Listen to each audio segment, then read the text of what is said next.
n'insistez donc pas, sacrebleu. Je n'ai pas que vous à entendre. Vous pouvez bien m'autoriser à porter une arme sur moi. Non, Qu'est-ce que ça vous fait? ça me fait que je ne le veux pas. Le quartier n'est pas sûr. Il est infesté de souteneurs qui bataillent en feu toute la nuit et attaquent les passants pour les dévaliser. Or, la profession que j'exerce m'oblige à rentrer tard chez moi. Exercez-en une autre. Je veux bien. Trouvez-moi une.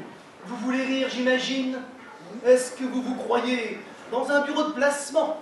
Et si on m'attaque, moi, ce soir? Vous viendrez me le dire demain. Et alors?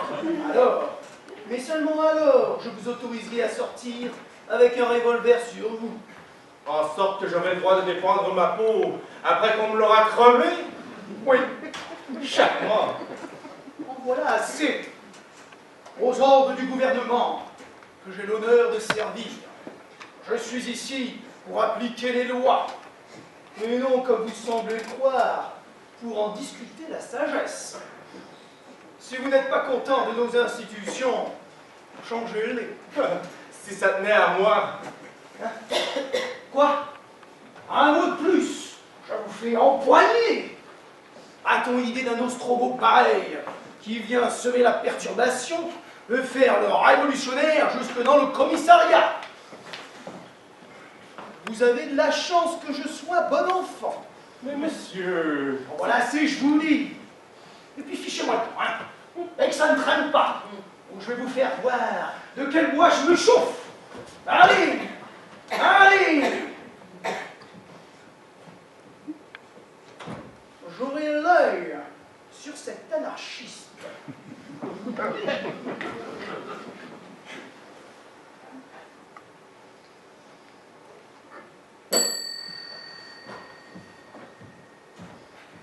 Oui, monsieur le commissaire. Au suivant. Bien, monsieur le commissaire.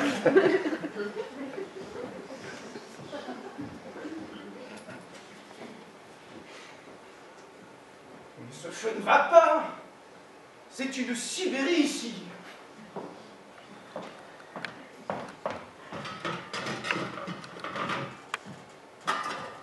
Le commissaire, C'est moi. j'ai à me plaindre. De votre mari. Précisément. Vous voyez que je suis tombé juste.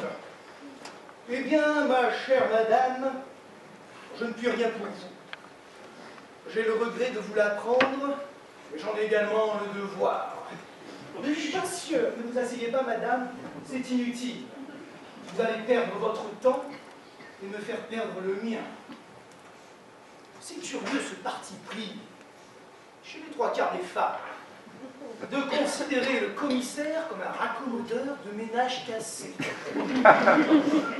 Madame, les petites querelles d'intérieur ne sont pas de la compétence du commissaire de police, sorti des flagrants délits d'adultère. Le commissaire ne doit, ne peut intervenir qu'en cas d'entretien de concubine au domicile conjugal. Est-ce le cas de votre mari? Monsieur, Pas de paroles inutiles, je vous prie. C'est oui ou c'est non? mais monsieur, Si c'est oui, déposez une plainte au parquet qui me transmettra des instructions. Si c'est non, ouais, votre démarche est nulle et non avenue, et vous pouvez vous retirer. mon mari ne me trompe pas. Voilà. Quoi? Il vous bat. En ce cas, madame, faites constater les faits par témoin, introduisez une instance en divorce, et les juges vous donneront gain de cause. Je vous répète que les femmes ont la rage de s'emparer du commissaire et de le mettre à toutes les sauces. Que diable, madame, soyez raisonnable. S'il me fallait intervenir la branche d'olivier à la main dans tous les salons où l'on se cogne, il me faudrait 60 jours au mois et 40 heures à la journée. Eh, monsieur le commissaire, ce n'est pas de cela qu'il s'agit. Mon mari ne me bat pas plus qu'il ne me trompe. Non. Je parie qu'il est fou. C'est vrai. Vous me rendrez cette justice, que j'ai plutôt l'air d'un monsieur connaissant les choses dont il parle. Comment avez-vous pu deviner? j'ai tellement l'habitude de ces sortes de choses. Mais votre histoire, ma chère madame, je la connais de A jusqu'à Z. Et des visites comme la vôtre, j'en reçois jusqu'à 10 par jour. Vous voulez un conseil? Ah bon?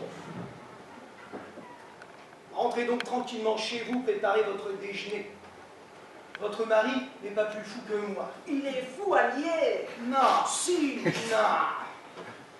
Est-ce qu'il se saoule, votre mari? Du tout. Avez-vous connaissance qu'il ait reçu la fièvre typhoïde? Qu'il ait attrapé un coup de soleil sur la tête? Aucun souvenir. Appartient-il à une famille d'aliénés, d'épileptiques ou d'alcooliques? Je ne crois pas. Eh bien, Eh bien quoi? C'est une raison? Parce qu'il n'y a pas de fou chez lui, pour qu'il n'y en ait pas un chez moi? permettez. Il ne boit pas. Après, cela empêche-t-il qu'il ne fasse rien comme personne, qu'il me tienne des discours auxquels on y comprend goutte et qu'il n'accomplisse des actions sans devant ni derrière, autant dire. Quels discours? Quelles actions? Comment, quelles actions? Et les nuits blanches que je passe à l'écouter causer tout seul, combiner je ne sais quoi, menacer je ne sais qui, ruminer des heures entières. Sans parler des moments où il saute du lit en chemise, le revolver au poing, en criant « Je brûle la figure au premier qui touche à ma femme !» C'est naturel, ça, Pierre. Il est jaloux. Jaloux. Oui. Facile à dire. Je voudrais bien savoir si c'est par jalousie qu'il s'enferme dans les cabinets des fois pendant 2 et 3 heures pour déclamer tout haut contre la société, hurler de l'univers entier à une araignée dans le plafond, une punaise dans le bois de lit et un rat dans la contrebasse. Il dit que l'univers entier a un rat dans la contrebasse. Parfaitement, il voit des fous partout, monsieur. Et avec ça, notez qu'il ne fait plus un pas sans crier « Une, deux » à tue-tête, sous prétexte de se développer les pectoraux. Au point qu'il est devenu la risée du quartier et que les enfants lui donnent la chasse en criant à la chienlit. Vous exagérez. Pas de cela. Ah non. Mais si cela était vrai, il y a longtemps que les agents lui auraient mis la main dessus et l'auraient amené à mon commissariat pour scandale sur la voie publique. Les agents ne sont occupés qu'à dresser des contraventions aux marchands de 4 saisons. Les agents sont de braves gens qui se conforment de leur mieux aux obligations de leur tâche. Si vous êtes venu ici pour y exercer votre esprit caustique, vous vous êtes trompé d'adresse. Je suis bon enfant d'écouter vos sornettes. Ne croyez pas que par-dessus le marché, j'encaisserai vos impertinences. Pour revenir à votre mari, vous voulez qu'il soit fou. Vous le voulez à toute force. Eh bien, c'est une affaire entendue. Il est fou. Et après? Après, Oui, après. Qu'est-ce que vous voulez que j'y fasse? eh bien, je supposais Vous vous que... trompiez. Suis-je médecin aliéniste et puis-je le guérir? Non. Alors, car il faut pourtant se décider à dire des choses raisonnables et à présenter les faits sous leur véritable jour. Madame, le cas de votre mari, puisque cas il y a, dites-vous, n'est pas du ressort du commissaire de police, mais celui de l'assistance publique. C'est donc non à moi, mais à elle que vous devez faire part de vos craintes et adresser votre requête. Je m'empresse d'ajouter d'ailleurs qu'à moins d'un miracle improbable, il n'y sera donné aucune suite. Parce que... Il n'y a que les femmes pour poser des questions pareilles. Mais parce que l'assistance publique n'est pas ce qu'un vain peuple pense, et que les moyens dont elle dispose sont loin, bien loin d'être en rapport avec les charges qui lui incombent et sous lesquelles elle succombe. Eh bien, monsieur le commissaire, je dois vous avertir d'une chose. Mon mari n'est encore dangereux que pour moi. Mais le moment n'est pas éloigné où il le deviendra pour tout le monde. En ce moment sera venu, madame, nous aviserons. En attendant, comme les asiles regorgent à la fois de pensionnaires et de demandes d'admission, que je ne puis procéder d'office sur la première requête venue à la séquestration d'un homme dont l'exaltation cérébrale n'existe vraisemblablement que dans l'esprit de sa femme. Que je ne puis enfin, avec toute la meilleure volonté du monde, perdre une matinée tout entière à rabâcher les mêmes choses sans arriver à me faire comprendre, vous trouverez bon que nous en restions là. Enfin, monsieur le commissaire. Vous avez une conversation charmante, madame, pleine d'intérêt. Malheureusement, le devoir m'appelle, comme on dit dans les opéras. Au plaisir de vous revoir. Et conseillez à votre mari le bromure, la marche à pied et l'hydrothérapie. Les femmes. Les femmes. Les femmes.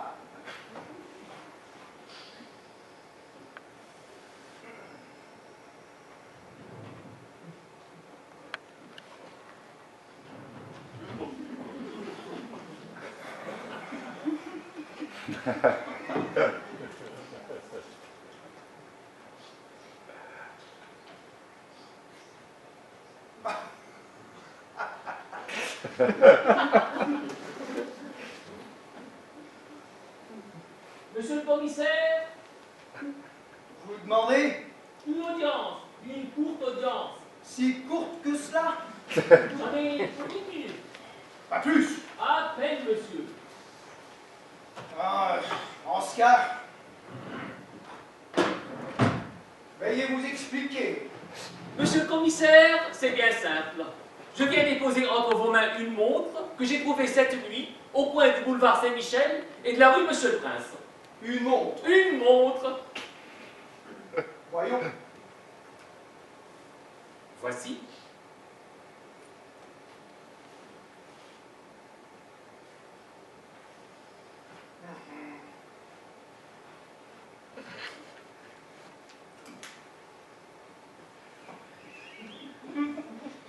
C'est une montre. Il n'y a pas d'erreur. Je vous remercie.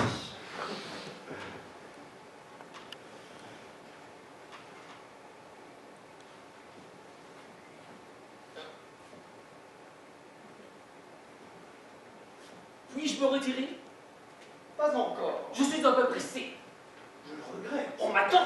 On vous attendra. Ah, Oui, mais... c'est bien. Un instant. Vous ne supposez sans doute pas que je vais recueillir cette montre de vos mains sans que vous m'ayez dit comment elle y est tombée. J'ai eu l'honneur de vous expliquer tout à l'heure que je l'avais trouvée cette nuit au coin de la rue Monsieur le Prince et du boulevard Saint-Michel. J'entends bien. Mais où? Où? Par terre. Sur le trottoir. Sur le trottoir. Voilà qui est extraordinaire. Le trottoir, ce n'est pas une place pour mettre une montre. Vous remarquez Et je que... vous dispense de toute remarque. J'ai la prétention de connaître mon métier. Au lieu de me donner des conseils, donnez-moi votre état civil. Je m'appelle Brelan. Voilà. Jean Eustache. Je suis né à Pontoise le 29 décembre 1932. De Pierre, Timoléon, Alphonse, Jean, Jacques, Alfred, Oscar, voilà. Et de Céleste, Boucherolles, son épouse. Où demeurez-vous? Rue Pétrel, 47. Au premier, au-dessus dans son poste. Quelles sont vos ressources? J'ai 25 livres de rente, une ferme en Touraine, une chasse gardée en Beauce, 6 chiens, 3 chats, une bourrique, 11 lapins et un cochon. Hey! Quelle heure était-il quand vous avez trouvé cette montre? 3 heures du matin. Oh là là. Pas plus. Non. Vous me faites l'effet de mener une singulière existence. Je mène l'existence qui me plaît. Possible. Seulement moi, j'ai le droit de me demander ce que vous pouviez fiche à 3 heures du matin au coin de la rue Monsieur le Prince, vous qui dites habiter rue Pétrel 47. Comment je dis? Oui, vous le dites. Je le dis parce que cela est. C'est ce qu'il faudra établir. En attendant, faites-moi le plaisir de répondre avec courtoisie aux questions que mes devoirs m'obligent à vous poser. Je vous demande ce que vous faisiez à une heure aussi avancée de la nuit dans un quartier qui n'est pas le vôtre. Je revenais de chez ma maîtresse. Voilà. Et qu'est-ce qu'elle fait, votre maîtresse? C'est une femme mariée.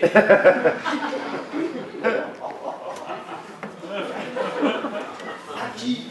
Un pharmacien.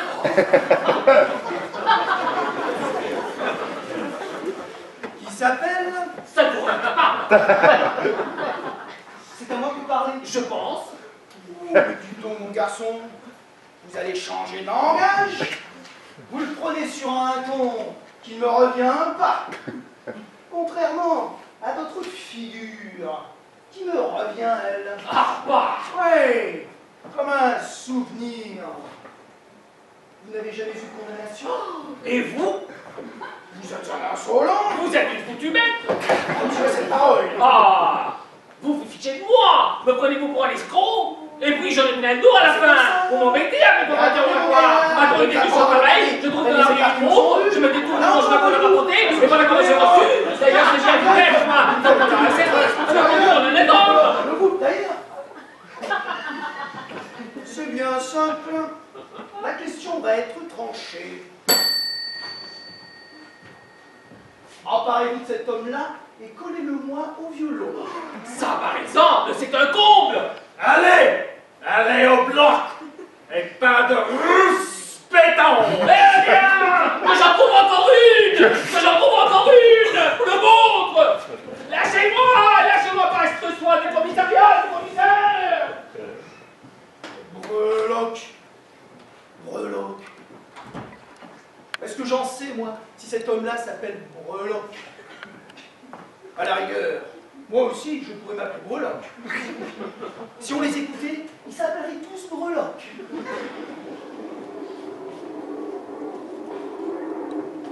Ça vient une popette. Il vient à un vent par cette fenêtre. Le commissaire! Où est le commissaire? Je veux parler au commissaire! Qu'est-ce qu'il y a? C'est vous le commissaire? Pas tant de bruit, s'il vous plaît, hein? Vous parlerez quand je vous y inviterai. De quoi s'agit-il, la grenaille? C'est monsieur qui faisait de l'esclandre à l'angle de la rue de Dunkerque et du faubourg Poissonnière en déminant la République. Comme les passants assemblés concouraient de toutes parts au désordre de la rue, nous avons hâté le pas, mon collègue et moi, et avons engagé monsieur à satisfaire de bonne grâce aux lois de la circulation. Sur le refus qu'il nous opposa, nous l'avons pris par le bras, sans violence, et l'avons emmené au commissariat. A-t-il fait de la rébellion? Non, monsieur le commissaire! A-t-il injurié? Du tout! Je n'avais pas de raison pour être malhonnête avec des agents comme il faut. Quant à de la rébellion, j'aime trop l'autorité pour n'en avoir pas le respect. Voilà un principe de conduite auquel vous auriez dû vous conformer plus tôt, Par exemple, quand les agents nous ont prié de circuler. oh, ça, Quoi? Oh, ça? je dis oh, ça, diront ça, c'est le droit de tout le monde. Peut-être. Mais ce qui n'est le droit de personne, c'est de se livrer, comme vous l'avez fait, à des démonstrations publiques et de tenir à voix haute des propos séditieux.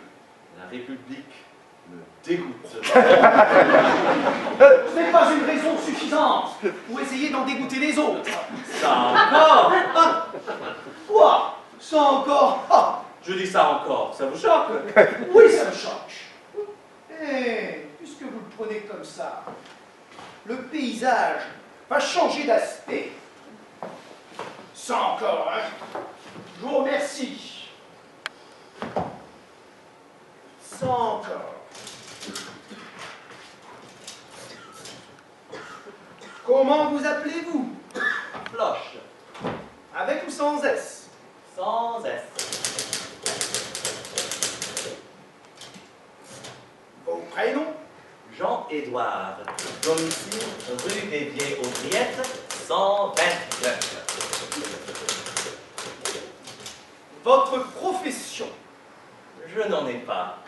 J'ai un petit capital qui travaille pour moi. Vous êtes décoré? Tu vois? Non. Alors ça?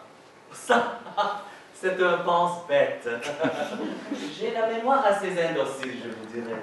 Elle a tendance à faire l'école buissonnière, si bien que je suis contraint de lui mettre un licou.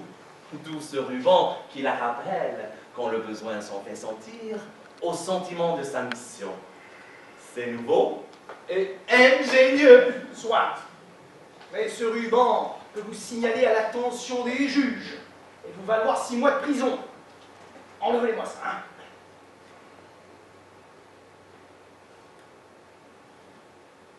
Votre âge? Avez-vous idée d'un poète composant une tragédie dans un salon où un professeur de piano ferait des gammes du matin au soir? Non, n'est-ce pas? Eh bien, ma mémoire est à l'image de ce poète. Elle est logée en un cerveau où le génie fait trop de musique. Gloire immortelle de nos Vous êtes un faiseur en bas. Je vous invite à garder pour vous vos phrases à panache dont je n'ai que faire et à répondre à mes questions. Je vous demande quel âge vous avez.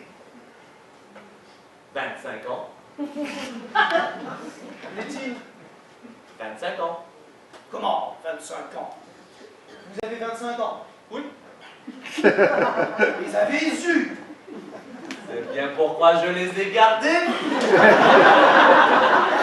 Drôle de raisonnement. Trop d'en croire. Il est logique comme une démonstration d'algèbre, lumineux comme un clair de lune, et simple comme une âme d'enfant. J'ai eu 25 ans. Oui, parbleu, seulement le jour où je les eus, je me suis dit à moi-même, bel âge, tenons-nous-y. Je m'y suis donc tenu, je continue à m'y tenir, et je m'y tiendrai jusqu'à ce que mort s'en suive. Avec votre permission. Un mot. Il est bien entendu que vous ne vous moquez pas de moi.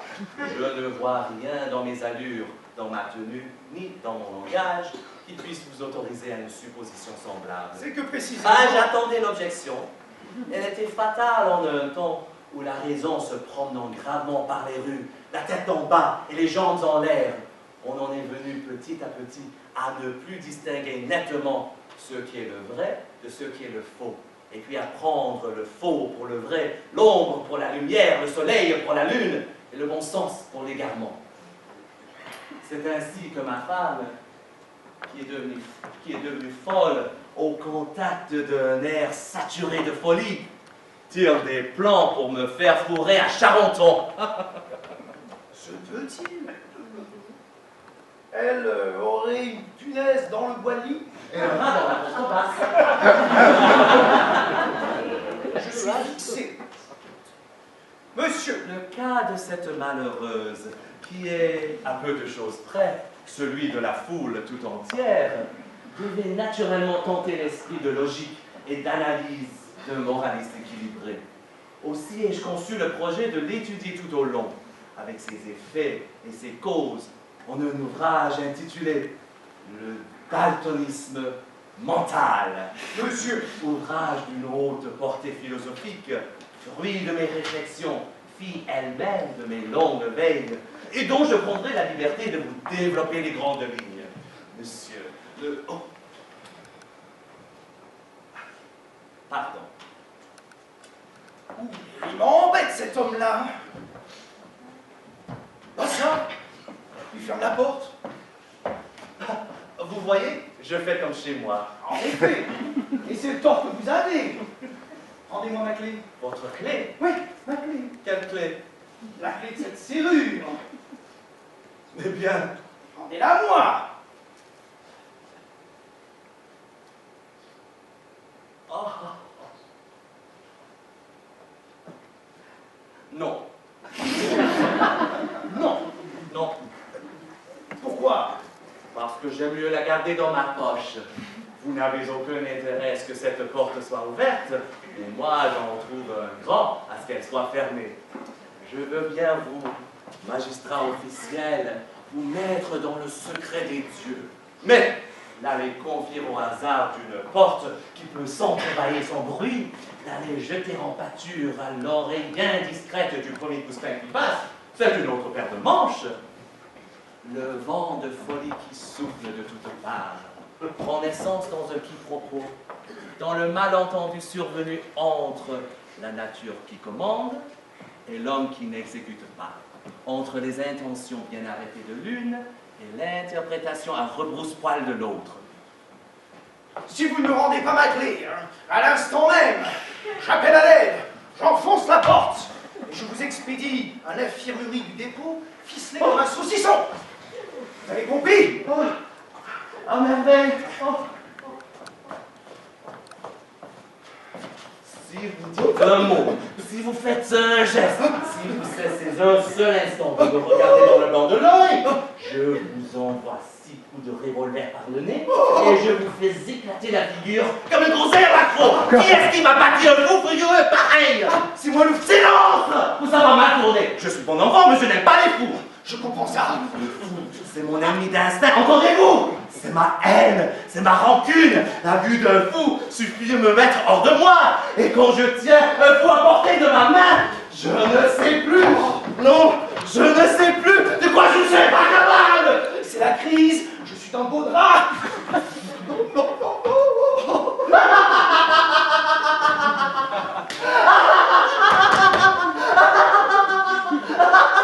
Savez-vous que pour un commissaire, vous êtes plutôt sujet au trac?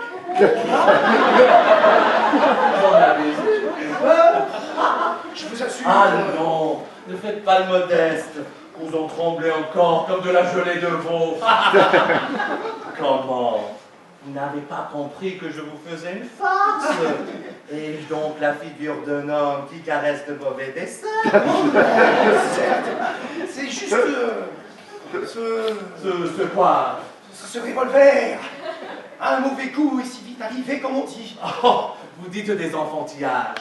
Une arme n'est dangereuse qu'aux mains de maladroits, et je suis maître de la mienne, comme un bon écrivain maître de sa langue. Songez que je vous crèvenasse à 25 pas, ou que je vous guillotine une pipe, le temps de compter jusqu'à 4. Vraiment, hein? Vraiment. D'ailleurs, vous allez en juger. Hein? Quoi? Qu'est-ce que vous allez faire? Vous allez voir. Ne bougez pas.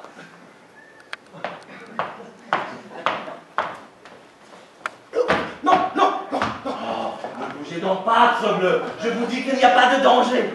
La balle va vous passer au ras de l'oreille gauche. Vous allez l'entendre siffler. C'est très curieux. Attention! 1, 2. Je ne veux pas. Je ne veux pas. Je ne veux pas. Je ne veux pas. Oh, espèce d'imbécile! Buse, brute! Une seconde de plus, le coup partait, je lui logeais une balle dans la peau. Et vous croyez que des êtres pareils, la société ne ferait pas mieux de les détruire? Oh! Tenez! Ah!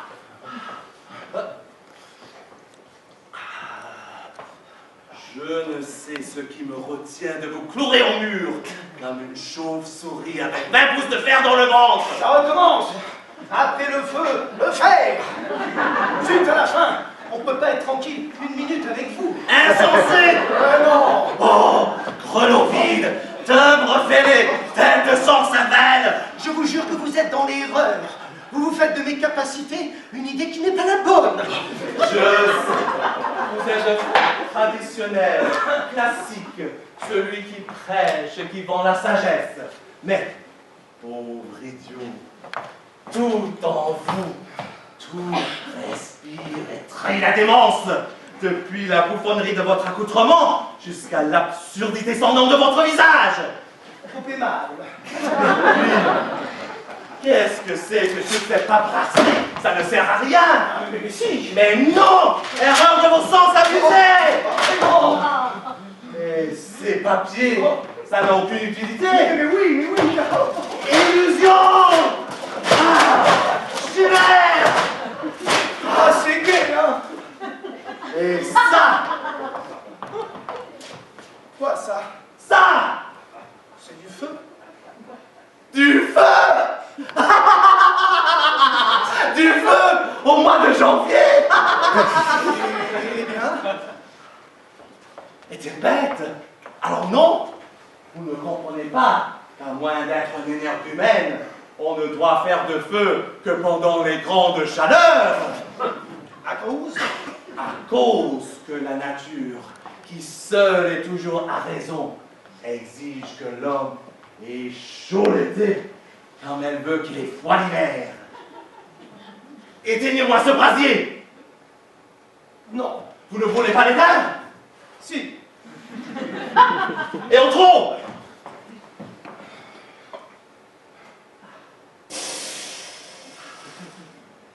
La nature ordonne que l'hiver, l'homme soit exposé à mourir de congestion pulmonaire, phtisie galopante, pleurésie, pneumonie et autres.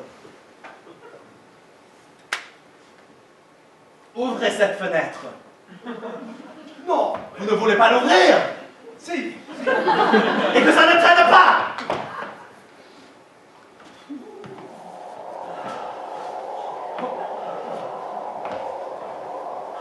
Enfin, elle veut et commande que l'homme l'hiver ait les pieds gelés. Enlevez vos godillots. Non. Vous ne voulez pas les enlever? Mais si.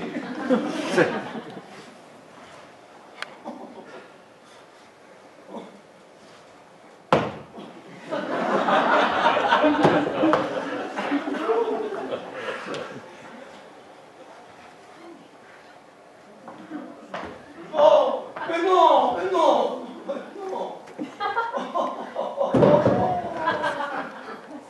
Oh. Qu'est-ce que c'est que ça? La cave à charbon. Bien. Entrez-y. Vous dites? Je dis entrez-y. Non. Vous ne voulez pas? Je ne fais que ça.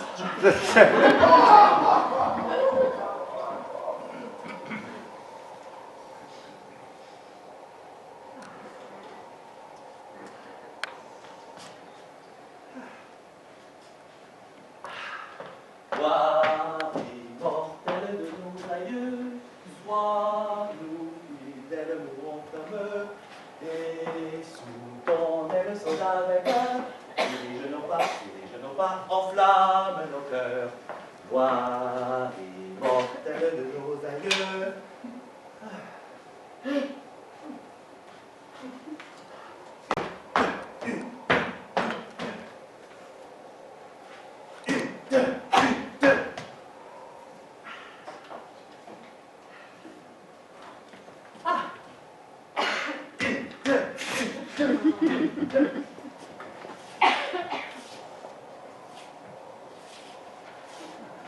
La grenaille! La grenaille! Et là, Où donc est le patron? je n'en sais rien. Bien. Elle est raide, celle-là.